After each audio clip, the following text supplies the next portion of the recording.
반갑습니다, 여러분. 오늘은 물리학 2 13번째 시간으로 이제 새로운 단원, 행성의 운동과 상대성 단원에 대해서 알아보도록 하겠습니다. 먼저 첫 번째로 우리는 오늘 등속 원운동에 대해서 같이 살펴보고 다음 차시에는 이 관련된 문제들을 같이 풀으면서 이 개념을 한번 점검해보는 시간을 갖도록 하겠습니다. 이번 단원의 주요 내용입니다. 이번 단원은 이번 행성의 운동과 상대성 단원에서는 크게 4가지를 배울 겁니다. 첫 번째가 오늘 할 등속 원운동입니다.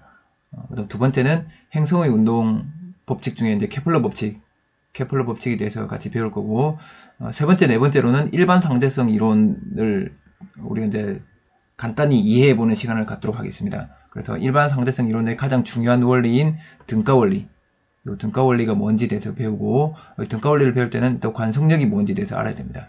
그래서 이 관성력이 주요 개념이 되겠습니다.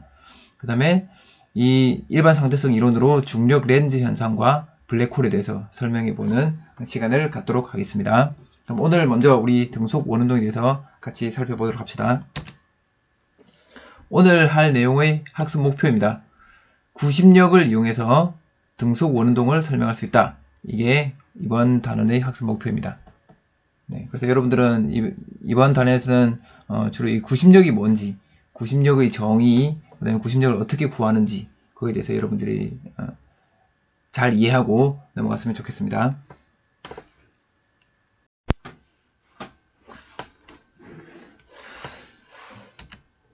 자, 먼저 한 가지 드릴 말씀은, 선생님이 요즘 목에 계속 가래가 끼는지 목소리가 계속 듣기 싫은 목소리가 나올 때가 많습니다.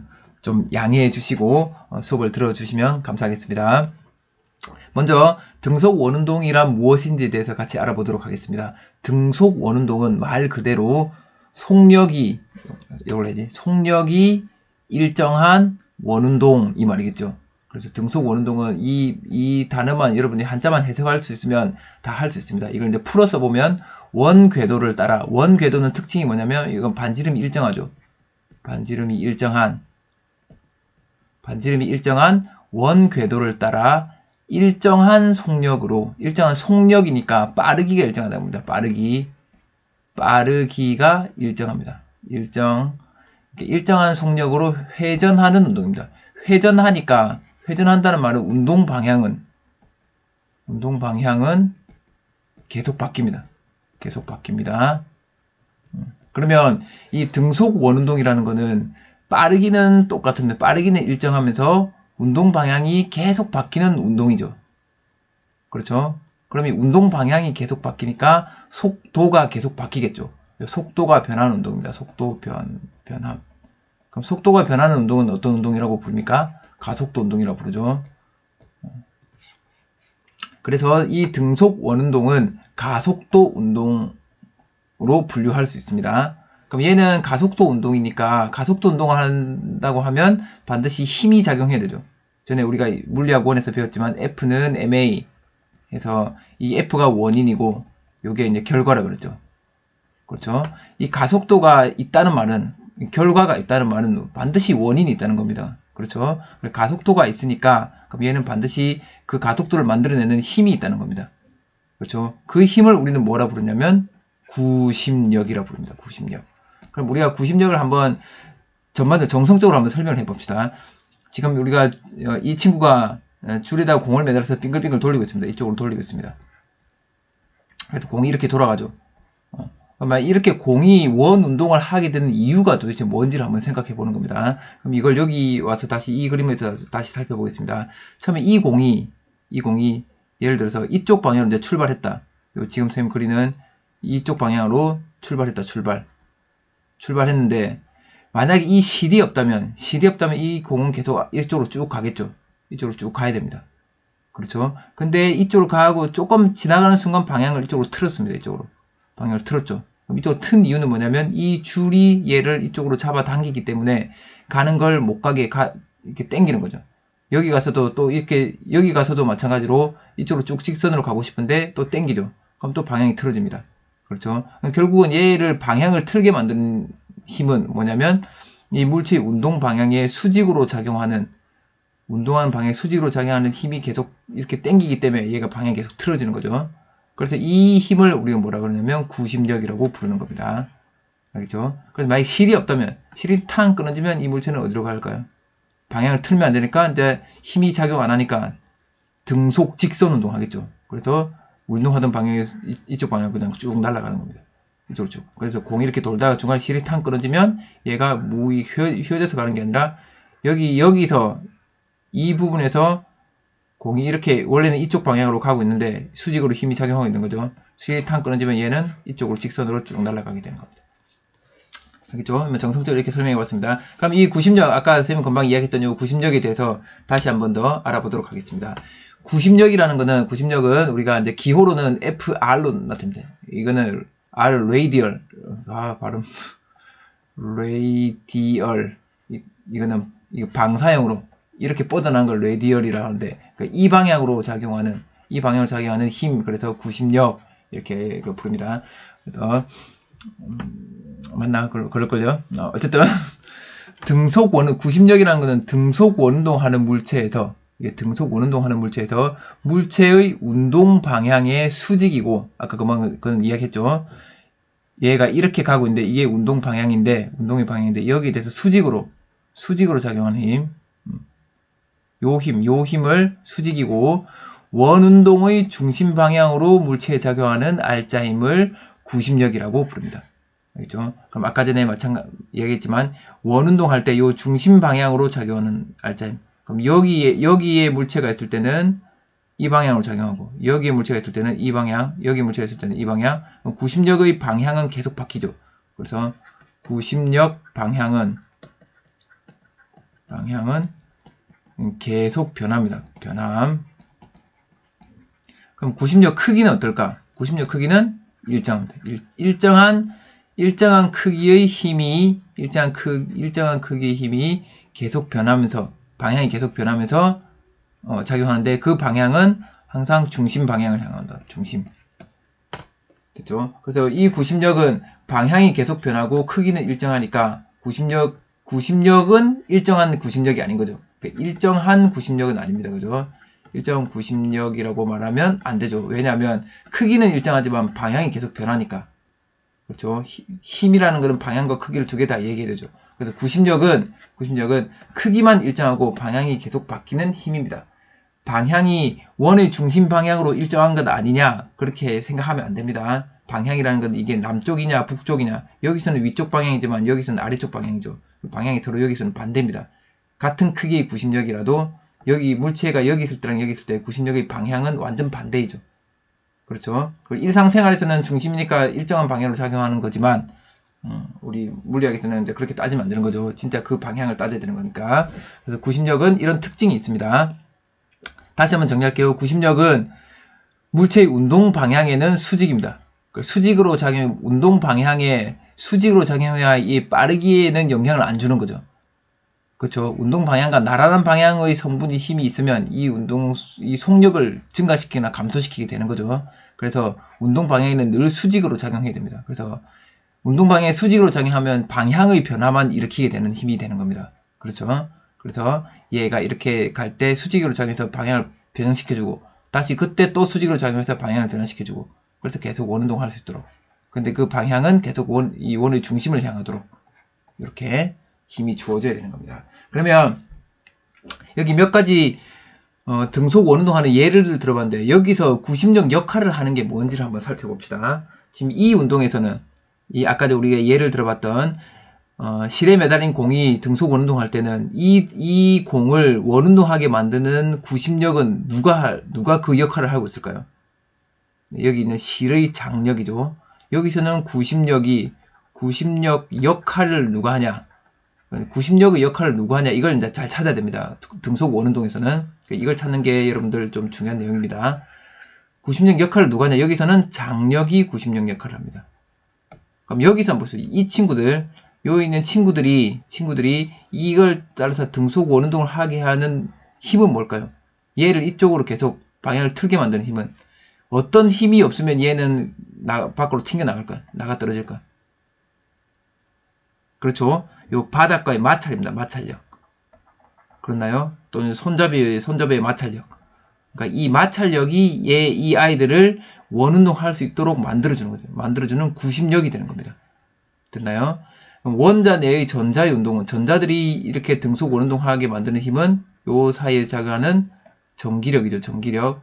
이 전기력이 구심력 역할을 하는 겁니다. 그렇죠? 전기력이 구심력의 역할을 하는 겁니다. 여기서 원형도로에서 버스가 이렇게 돕니다. 버스가 이렇게 원운동을 합니다. 그럼 이 버스가 원운동을 할 수 있게 만드는 힘은, 구심력은 뭘까요? 버스가 어떤 힘 때문에 이 방향을 이렇게 틀 수 있을까요? 뭐 핸들을 꺾는 힘? 그런 거 아니에요. 핸들을 꺾어도 바닥하고 버스 타이어 사이에 마찰이 없으면 얘는 그냥 쭉 미끄러져서 가버리죠. 여기도 마찬가지로 마찰력이 등속 원운동하게 하는 구심력 역할을 하는 겁니다. 구심력 역할. 됐죠? 여기도 마찬가지, 이 관람차가 등속 원운동하게 만드는 거는 결국 마찬가지 여기 사이에 작용, 이 대하고 여기 사이에 작용하는 장력이겠죠. 지구 주위를 도는 인공위성이 등속 원운동하게 만드는 구심력 역할을 하는 거는 뭐냐면 중력이 되겠죠. 중력. 지구의 중력. 그래서 이 중력이 구심력 역할을 해준다. 이렇게 여러분들이 어떤 등속 원운동하는 여러 가지 상황에서 뭐가 구심력 역할을 하는지를 한번 찾아내보는 그런 시간들을 가지면 좋겠습니다. 다음으로 넘어가겠습니다. 그러면 우리가 이제 구심력을 구하기 위해서는 구심력의 값을 구해야 되죠. 그럼 구심력을 구하기 위해서는 뉴턴 운동 제2법칙 F는 ma에서 이게 구심력이라 그러면 구심력을 구하기 위해서는 이 가속도를 구해내야 됩니다. 이 원인을 찾기 위해서는 결과를 값을 우리가 측정을 해야 되는 거죠. 이 결과가 어떤지. 그러면 물체가 등속 원운동하니까 등속 원운동할 때 그때 가속도 값을 우리가 구할 수 있으면, 가속도를 구할 수 있으면 그때의 구심력도 구할 수 있는 거죠. 그래서 이 구심력을 구하기 위해서 우리는 이제 지금부터는 구심 가속도를 한번 구해 보도록 하겠습니다. 그래서 구심 가속도를 어떻게 구하는지 한번 설명을 듣고 이해를 한 뒤에 그 다음부터는 구심 가속도의 값 구하는 방법을 외우셔야 되겠죠. 외워놔야 됩니다. 이거는 꼭 암기를 해 두어야 됩니다. 나는 외우기 싫다 하는 사람들은 구심 가속도를 구하는 이 과정들을 기억하기 바랍니다. 알겠죠? 이건 좀 수학적인 지식이 필요합니다. 그럼 구심 가속도라는 거는 기호로는 AR 이렇게 표현합니다. 구심 가속도다. 이걸 나타내기 위해서 AR 이렇게 표현합니다. 이 구심 가속도는 등속 원운동하는 물체의 가속도를 말합니다. 등속 원운동하는 물체의 가속도. 그럼 이 가속도의 크기를 우리 한번 구해보도록 하겠습니다. 그럼 이 구심 가속도를 구하기 위해서 필요한 수학적 지식 한 두세 가지가 있습니다. 첫 번째는 뭐냐면 요 원이나 부채꼴에서 이 각도랑 반지름이랑 호의 길이와의 관계입니다. 이거는 이제 수학시간에 배웠죠. 요 호의 길이는 L은 R 세타 이렇게 되는 거 배웠죠. 이거는 라디안의 정의에 따라서 이 각도의 정의에 따라서 각도는 R분의 L 이렇게 구하죠. 그래서 1라디안인 경우는 1라디안은 반지름하고 호의 길이가 같을 때, 반지름과 호의 길이가 같을 때 그때의 각도를 1라디안으로 정했죠. 그렇죠. 그래서 2파이 라디안은 360도 하고 같습니다. 그렇죠. 그래서 이제 라디안은 우리가 보통 단위를 써주지 않고 그냥 2파이 이렇게 쓰고 2파이가 360도랑 같은 거죠. 우리가 호도법으로 하는 360도랑 같습니다. 그래서 이걸 갖고 보면 요 호의 길이 L은 R 세타입니다. R 세타.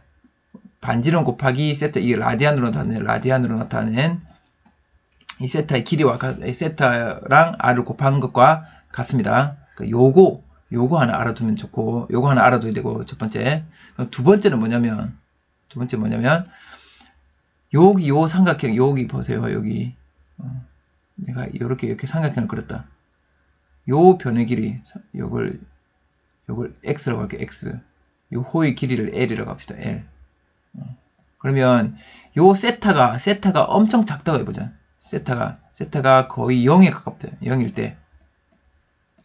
세타가 거의 0에 가까우면 어떻게 되냐면 요렇게 되는데 거의 0에 가까운 거, 아이고.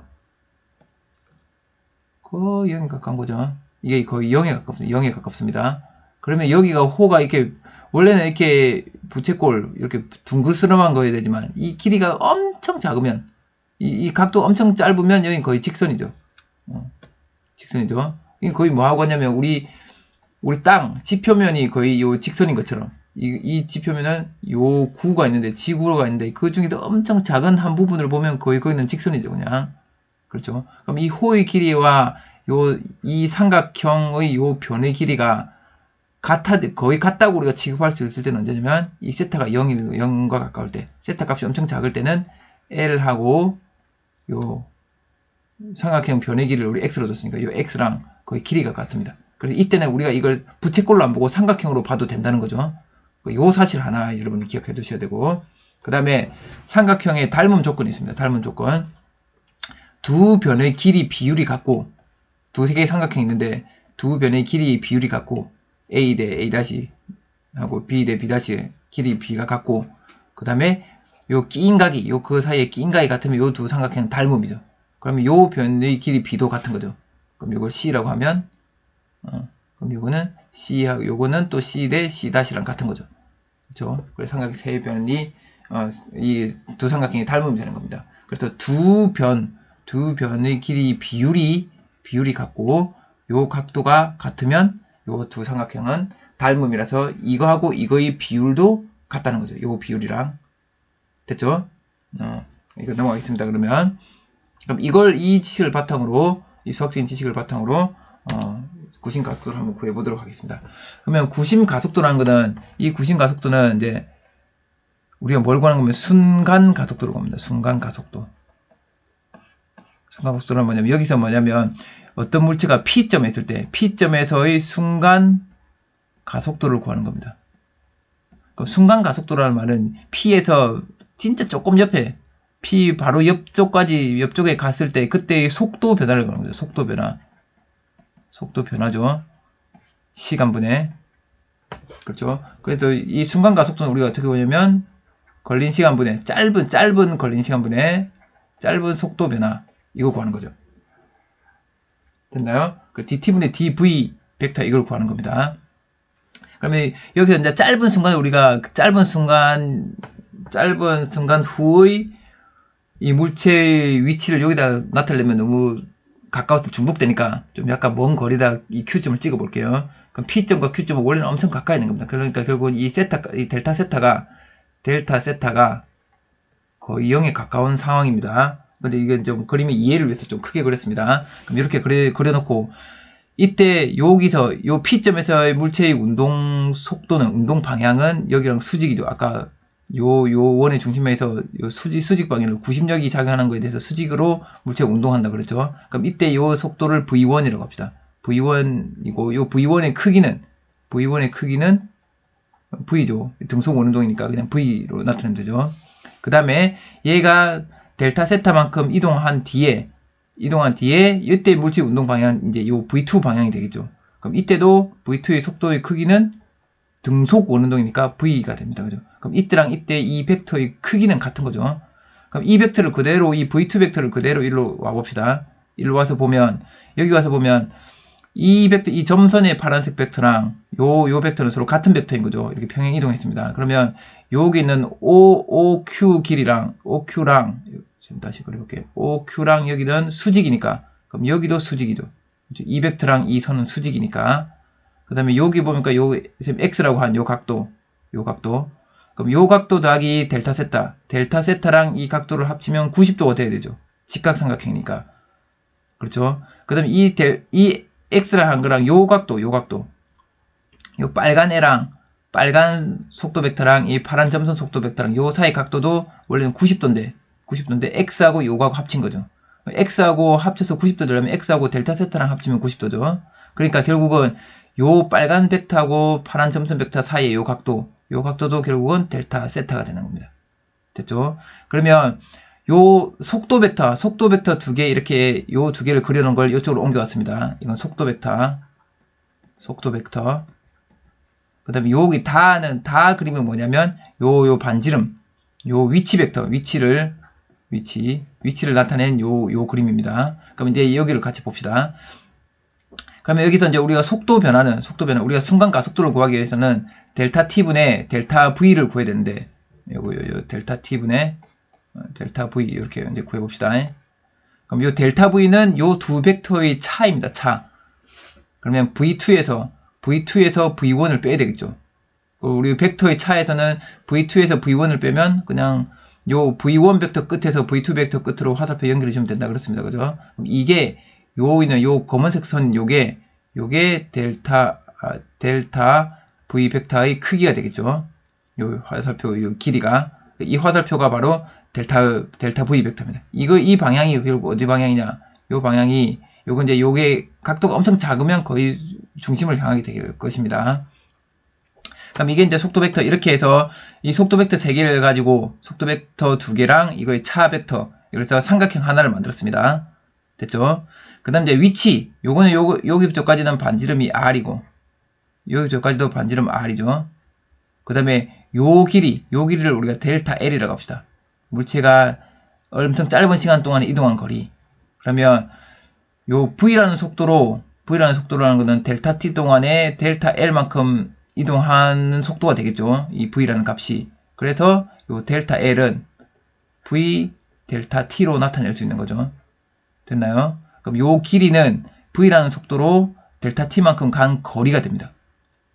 됐죠? 근데 아까 우리 두 번째, 그러니까 수학적 지식, 필요한 수학적 지식 두 번째에서 이 세타 값이, 델타 세타 값이 엄청 작으면 요 호의 길이가 결국은 요렇게 해서 삼각형 변의 길이랑 같다 그랬죠.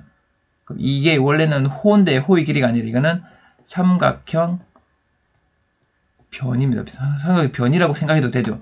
원래는 호지만 이 각도가 엄청 작을 때는 삼각형 변입니다. 그러면 이 삼각형하고 이 삼각형을 보니까 이 V1의 크기도 결국은 V이고 이 V2의 크기도 결국은 V고 두 변이 같은 이등변 삼각형인 거죠. 이등변 삼각형이고 가운데 각도가 델타 세타로 같은 거죠. 그럼 두 삼각형은 서로 닮음입니다. 닮음.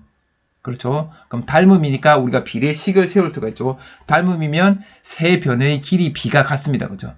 그래서 그럼 요거는 요 변하고 요 변의 길이 B는 V 대 R이죠. 길이 B가 길이 B가 V 대 R이고 V 대 R은 이제 이 변하고 이 변 길이 B. 이 변은 델타 V고 그렇죠. 요 변의 길이는 델타 V죠. 델타 V고 델타 V 대 요 변 길이는 델타 L인데 델타 L은 아까 V 델타 T로 나타낼 수 있다고 그랬죠. V 델타 T로. 그럼 이거는 V 델타 T로 나타낼 수 있습니다. 그럼 이걸 갖고 이제 비례식을 풀어봅시다. 안에 거 곱하고 밖에 거 곱하면서 같으면 되니까 R 델타 V는 V 곱하기 V 델타 T.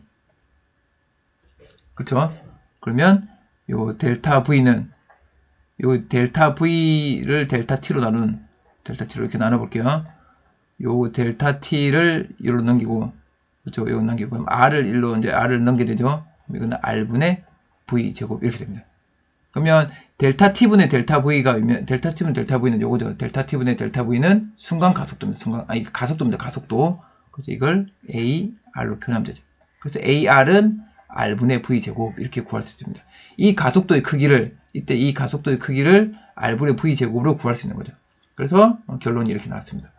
구심 가속도의 크기는 R분의 V 제곱. 그 물체의 등속 오는 동안은 물체의 속력의 제곱을 R로 나눠주면 되는 겁니다. 알겠죠? 이거는 외워두셔야 됩니다. 금방 구하는 과정을 잘 모르겠다 그러면 한번 다시 돌려서 보시고 그 다음에 그게 이해가 된 분들은 이거 A는 구심 가속도는 R분의 V 제곱. 됐나요? 이 V는 등속 오는 동안은 그 속력입니다. R분의 V 제곱. A는 R분의 V 제곱. 이거 꼭 외우세요. 이게 이제 구심 가속도입니다.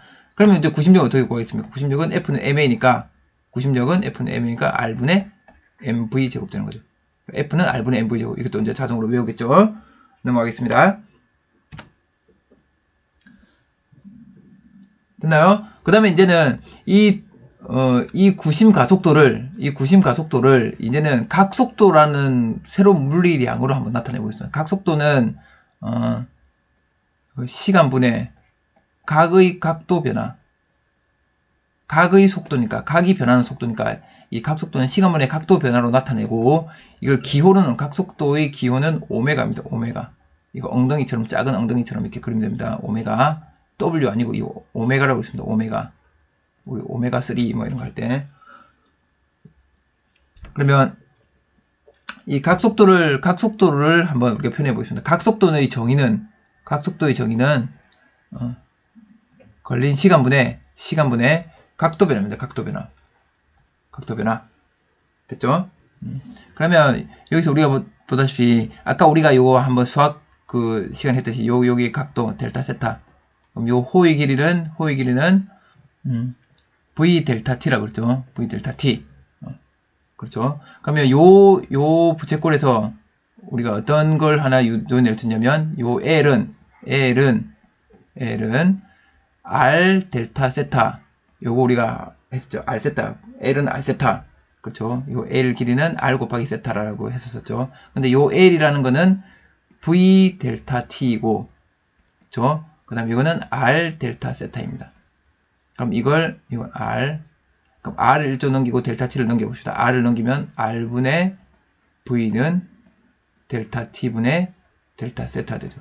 그럼 델타 T분의 델타 세타가 뭐냐면 오메가죠. 각속도의 정의입니다. 그럼 이 오메가입니다. 오메가.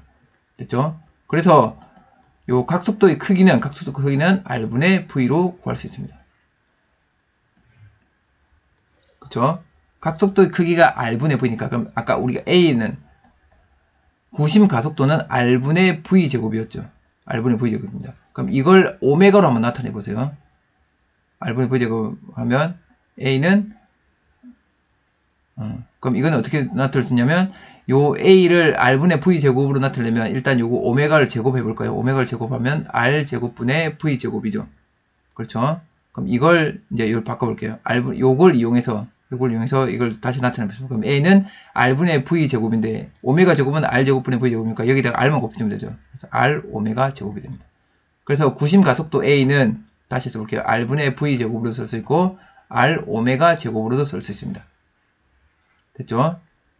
그래서 구심 가속도를 각속도로 표현하는 방법, 이것도 꼭 외워두시기 바랍니다.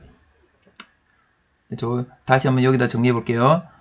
구심 가속도는 R분의 V 제곱인데 이거는 R 오메가 제곱입니다. 그렇죠? 오메가는 R분의 V입니다. 이걸 바꾸면 V는 R 오메가입니다.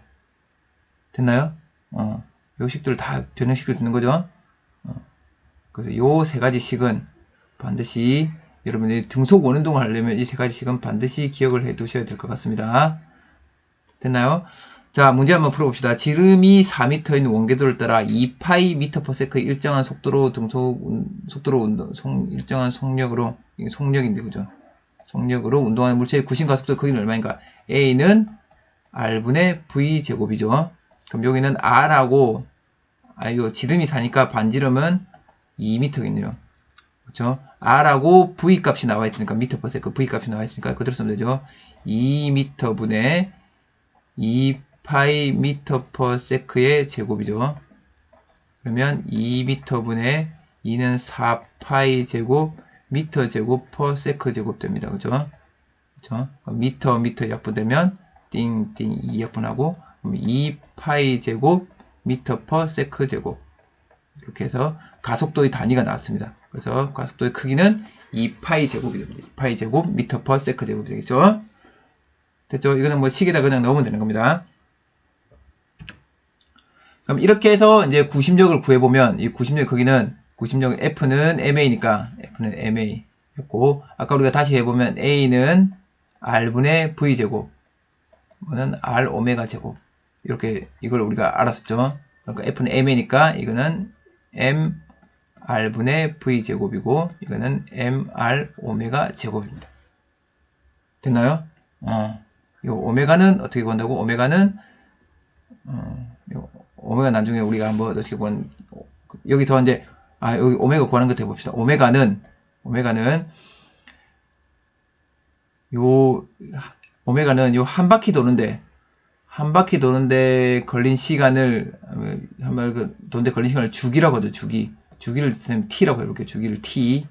그렇죠. 그럼 한 바퀴 도는데 주기가 t다. 그러면 이 각속도는 얼마일까? 그러면 1초당 각도 얼마씩 도는 걸까? 그건 결국은 시간당 총 각도를 나누면 되죠. 그러면 한 바퀴 도는데 내가 t만큼 걸렸다. 그럼 t초 동안 한 바퀴는 2파이를 도는 거죠. 그럼 이 오메가는 t분의 2파이가 되는 겁니다. 그냥 간단하죠. 그럼 V는 주기가 t라고 그러면 V는 어떻게 원하나요? V는 주기 t 동안에는 얼마만큼 이동하느냐? 2πr 이동하죠. 그렇죠? 그래서 V는 여기 보면 이건 R 오메가가 되는 겁니다. 이게 t분의 2π가 오메가였으니까 V는 R 오메가 이렇게 되는 거죠. 됐나요? 그래서 주기를 등속 원운동에서는 이 주기가 중요합니다. 주기. 등속 원운동에서는 이 주기를 줄 때 주기가 얼마라는 걸 우리가 주기를 주게 되면 그때 각속도하고 그때 물체 각속도의 크기랑 속력은 바로 구해낼 수가 있는 거죠. 주기분의 2파이 하면 이것도 여러분들 꼭 알아둬야 됩니다. 와, 알아둘 게 많네. 다시 등속 원운동 이거 한번 정리해 볼게요. 등속 원운동 주기가 t이다. 그러면 V는 t분의 2πr 되겠죠. 오메가는 t분의 2π가 되는 거죠. 그리고 F는 MA네. 구심력은 MA니까 이거는 MR분의 V 제곱. 그렇죠? 이거는 MR 오메가 제곱이죠.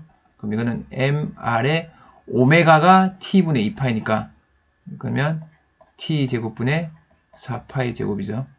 그러면 이건 t 제곱분의 4파이 제곱 MR 이렇게 되는 거죠. 그렇죠. 이렇게까지 정리를 할 수 있습니다. 그래서 이거는 뭐 굳이 외울 필요는 없고 우리가 이 관계들만 잘 알면 이걸 가지고 이렇게 전개를 하면 되겠습니다. 꼭 한번 스스로 한번 정리해서 기억해 두시기 바랍니다. 이건 꼭 중요합니다. 이건 다음 시간에 문제 풀 때 같이 많이 쓸 거니까 넘어가겠습니다. 오늘 배운 내용을 정리해 보도록 하겠습니다. 등속 원운동이라는 거는 일정한 속력으로 원운동하는 그 물체들의 운동을 등속 원운동이라고 했죠. 그 등속 원운동의 특징은 뭐냐면 원운동을 하는데 이 물체의 운동 방향하고 항상 수직 방향으로 힘이 작용한다 그러는데 그 힘을 뭐라 그러냐면 구심력이라고 그랬고 항상 물체의 운동 방향은 어느 한 지점에서 물체의 운동 방향은 그 물체의 반지름에 대해서 접선 방향으로 90도로 작용해야 되니까 90도로 구심력이 작용해야 되니까 그래서 항상 물체의 운동 방향이 계속 바뀐다 그랬습니다. 그렇죠? 그래서 이렇게 돌고 있던 애가 중간에 실이 탁 끊어지면 이때부터는 구심력이 작용 안 하니까 이때 이 순간의 물체의 운동 속도와 방향을 그대로 유지한 채로 등속 직선 운동하겠죠. 그래서 여기서 실이 끊어지면 물체는 이렇게 직선 운동하는 겁니다. 태양이 있는데 태양 주변을 지구가 돌고 있다. 그 태양이 사라져서 중력의 작용이 탁 끊어지면 그때부터는 지구는 이제 등속 직선 운동하는 거죠. 쭉 날아가는 거죠. 직선 운동하는 겁니다. 이때 돌고 있었으니까 곡선 운동하는 거 아니고, 그렇죠? 이때는 힘이 작용 안 하니까 알짜힘이 없으니까 등속 직선 운동하게 될 것입니다. 그래서 항상 이렇게 된다는 거. 이런 등속 직선 운동하는 것들을 확인해보고 원운동 하다가 등속 직선 운동한다고 확인해보고 싶으면 비 오는 날 우산에 빗물이 막 똑똑똑 떨어지고 있을 때 이걸 뺑글 돌려보세요. 막 돌리면 빗방울이 어디로 떨어지는지 이렇게 휘어져서 가는지 아니면 이렇게 직선으로 촥촥촥 뻗어서 나가는지 됐죠? 아마 이렇게 나갈 겁니다. 됐나요? 그 다음에 구심력과 구심 가속도 부분에서는 우리 등속 원운동을 일으키는 원인이 되는 게 구심력이라고 그랬습니다. 이게. 그렇죠? 그러면 이 구심력을 구하기 위해서는 구심 가속도를 구했죠. 그래서 정리를 해보면 구심 가속도는 R분의 V 제곱이었고 이거는 R 오메가 제곱이었습니다. 그럼 이때 오메가라는 건 뭐냐? 오메가는 우리가 T분의 2파이로 구했죠. 이 T가 바로 등속 원운동은 주기입니다. 그렇죠? 그럼 T분의 2파이고 V는 T분의 2파이R이죠. 2파이R입니다. 그래서 이걸 갖고도 이제 유도해보고 다른 걸로도 유도해볼 수 있지만 결국 이걸 해보니까 V는 R 오메가였죠. 그렇죠? 그래서 요 관계들을 가지고 해보니까 A는 R분의 V 제곱이고 A는 R 오메가 제곱이었습니다. 그래서 구심력의 크기는 MA니까 그렇죠? 이거는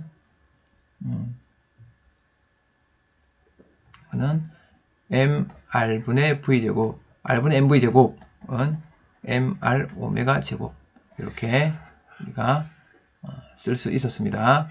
요거 관계를 마지막 최종 정리는 요거 두 개니까 요 두 개를 요까지 주기가 t일 때 이렇게 된다는 거 요까지 요 내용을 잘 기억해 두시기 바랍니다.